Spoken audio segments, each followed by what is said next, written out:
আমাদের আজকের এই গল্পটা পড়তে কিছুক্ষণ সময় লাগবে। আপনি চাইলে ট্রেনের মধ্যে বসে গল্পটা পড়তে পারেন। আশা করা যায় ট্রেনের মধ্যে পড়লে গল্পটা বেশি অনুভব করতে পারবেন, ফিল করতে পারবেন। আমাদের গল্পের নামও আসলে কিছুক্ষণ। সো আজকে আমরা কথা বলবো হুমায়ুন আহমেদের বিখ্যাত উপন্যাস কিছুক্ষণ নিয়ে।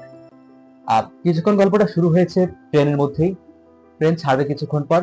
ইতিমধ্যে আমাদের গল্প শুরু, এবং ট্রেন স্টেশনে পৌঁছার পূর্বেই আমাদের গল্প শেষ হয়ে গেছে।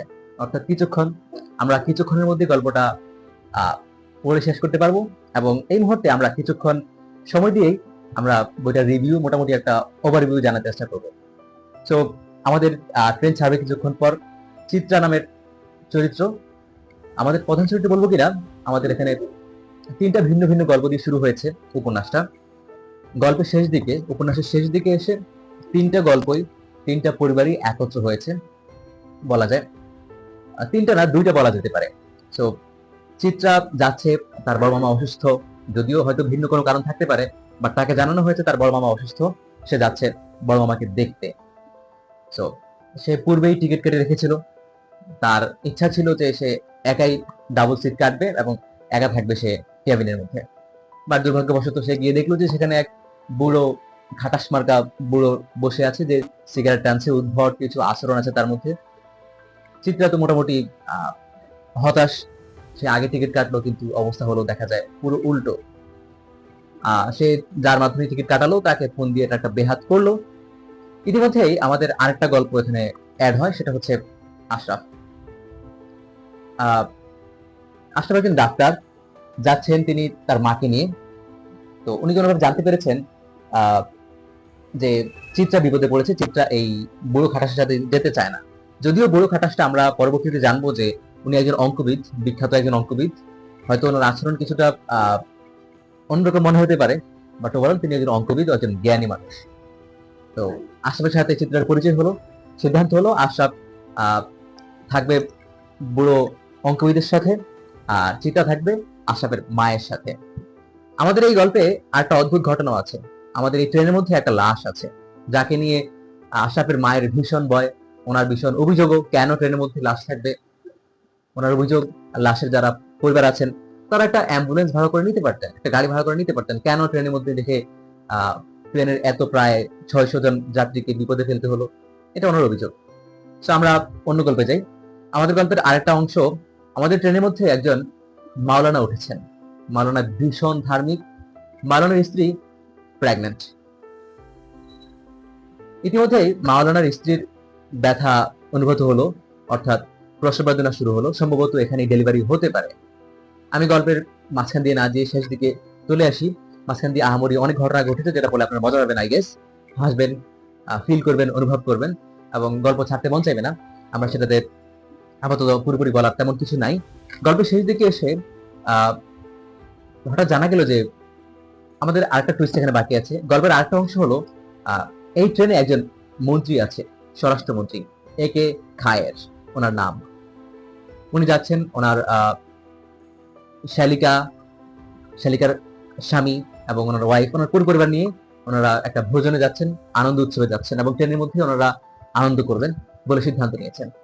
হঠাৎ করে জানা গেল মন্ত্রী সাহেবের মন্ত্রিত্ব চলে গিয়েছে। ওনাকে ফোন করে জানানো হয়েছে ওনার মন্ত্রিত্ব আর নেই। উনি তো হতাশ। এটা নিয়ে ওনার আনন্দ, মজা মাস্তি সবকিছু মোটামুটি অফ হয়ে গেছে। বাট শেষ দিকে এসে জানা গেল যে ওনার মন্ত্রিত্ব আসলে যায়নি, এটা ছিল একটা গুজব। বাট ইতিমধ্যে যা ঘটার ঘটে গেছে। ওনাদের সাথে অনেক খারাপ আচরণ করা হয়েছে। যেহেতু উনি মন্ত্রী না, বাংলাদেশের প্রেক্ষাপটে বা পৃথিবীর প্রেক্ষাপটে ক্ষমতা না থাকলে তার কোনো মূল্যই নেই। সেটা এখানে আপনি বুঝতে পারবেন খুব ভালোভাবেই। সো যা ঘটা তা ঘটে গেছে। লাস্টলি আমাদের যে মাওলানা উঠেছেন তার স্ত্রীকে নিয়ে ওনার প্রসব বেদনা বাড়তে শুরু করলো, এবং ধারণা করা হলো যে হয়তো এখনই ডেলিভারি হতে পারে। খোঁজা হলো ডাক্তার আছে কিনা। মাওলানা ওনার স্ত্রীকে কোনো পুরুষ ডাক্তারকে দিয়ে দেখাবেন না, এটা ওনার চিন্তা। কিন্তু দেখা গেল পুরো ট্রেনে প্রায় 600+ যাত্রী আছে, সেখানে কোথাও কোনো মহিলা ডাক্তার পাওয়া গেল না। পাওয়া গেল একমাত্র আমাদের একজন ডাক্তার, সেটা হচ্ছে আশরাফ, যে পুরুষ। কিন্তু মাওলানা সাহেব কোনোভাবেই ওনার স্ত্রীকে দেখাবেন না পুরুষ ডাক্তারকে দিয়ে। ইতিমধ্যে আমাদের অঙ্কবিদ এসে মাওলানাকে বুঝালেন যে এখন বিপদ বড়, আপনাকে এখন এই সমস্যা কাটানোর জন্য অবশ্যই পুরুষ ডাক্তারকে দেখাতে হবে। যাই হোক, আমাদের পুরুষ ডাক্তার এসে শেষ মুহূর্তে এসে ডেলিভারি করলো, কিন্তু অবস্থা বেগতিক। ওনার স্ত্রী, ওনার স্ত্রী অর্থাৎ বাচ্চার মা, ব্লিডিং বেশি হওয়া শুরু করেছে এবং উনি প্রায় মারা যায় অবস্থা। এই মুহূর্তে ঘটলো বাঁধলো আরেকটা বিপত্তি। ট্রেনকে কায়দা করে, রাজনীতি কায়দা করে ট্রেনকে থামানো হলো কোনো এক কারণে, সেটা আপনারা গল্প করলে জানতে পারবেন। ট্রেনকে থামানো হলো। এখন মহিলাকে নেওয়া প্রয়োজন এই মুহূর্তে হাসপাতাল। হয়তো 1 ঘন্টার মধ্যে ব্লিডিং হতে হতে হয়তো মারা যেতে পারেন, এমন আশঙ্কা করা যাচ্ছে। এই মুহূর্তে যদি হাসপাতাল না নেওয়া হয়, তাহলে হয়তো তাকে বাঁচানো যাবে না। আমাদের অঙ্কবিদ মন্ত্রীর কাছে গিয়ে মোটামুটি অনুরোধ করলেন যে আপনি একটা ব্যবস্থা করেন, হেলিকপ্টার লাগলে হেলিকপ্টার নিয়ে আসেন, যাতে করে এই মহিলাকে বাঁচানো যায়। কিন্তু মন্ত্রী সাহেব কর্ণপাত করলেন না। উনি এজ লাইক ওনার কোনো কিছু নাই এখানে করার, যদিও ওনার ক্ষমতা ছিল, চাইলে করতে পারতেন। যাই হোক, আমাদের গল্পের মাধ্যমে দেখা গেল হঠাৎ করে এক মহিলা, এমন মহিলা, ওই যে লাশ ছিল যে একটা, ওই লাশের মা, উনি যে কোনো ভাবে হেলিকপ্টার ম্যানেজ করেন। ম্যানেজ করে এই গর্ভবতী মহিলাকে, বাচ্চার মাকে হাসপাতালে নিয়ে যাওয়া হয়। বাট এখানে একটা মিস আন্ডারস্ট্যান্ডিং হয় পাবলিকে, সাধারণ পাবলিকের। সাধারণ মানুষ মনে করতে থাকে যে যেহেতু এখানে মন্ত্রী আছে আমাদের ট্রেনে, সম্ভবত মন্ত্রী এই বনে জঙ্গলে যেখানে ট্রেন থেমেছে এখানে হেলিকপ্টার নিয়ে এসেছেন। এবং ইতিমধ্যেই আমাদের গল্পটা শেষ। এই গল্পের মধ্যে আরো কিছু টুইস্ট আছে। চিত্রা এবং আশরাফ, চিত্রা এবং আশরাফ, আশরাফের মা চিত্রাকে হঠাৎ করে বৌমা ডাকা শুরু করেছে। অর্থাৎ তিনি অজান্তেই নিজের চিত্রাকে, যদিও চিত্রার সাথে এর সাথে আর কোনো সময় দেখা হয়নি, তবু উনি বোমা ডাকা শুরু করেছেন। গল্প শেষ দিকে হুমায়ুন আহমেদ নিজেই প্রশ্ন করলেন, হয়তো আপনাদের মনে হতে পারে যে চিত্রা এবং আশরাফের কি হলো। উনি বললেন যে ওনাদের হয়তো কিছু হয়েছে, কিন্তু এক্স্যাক্টলি কি হয়েছে সেটা শেষ না করে গল্পটা শেষ হয়ে গেল। সো এটা ছিল সামারি। পুরো গল্পটা আমি চেষ্টা করেছি বলার জন্য।